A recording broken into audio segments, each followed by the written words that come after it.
Subscribe Prudent social media channel and press bell icon for latest notifications.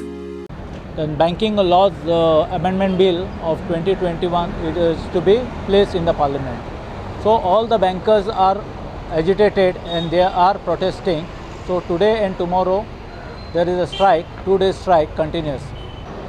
It will be very expensive for the customer if the public sector banks privatize.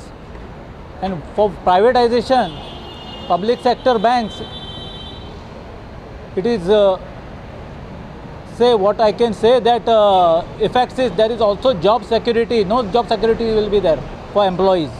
जेन्ना तुम्ही प्रोटेस्टाक वता की प्रायवेटायज जावचें न्हू सो एक तुमचे वटेनच्यान तुमकां दिसना की रिस्पॉन्सिबिलिटी आसा की जो तुमचेर अशी टिका केली गेली वता की सारके बिहेव करिना नाल्यार सारके टायमार कामां जायना हे गजाली सुदारपाचे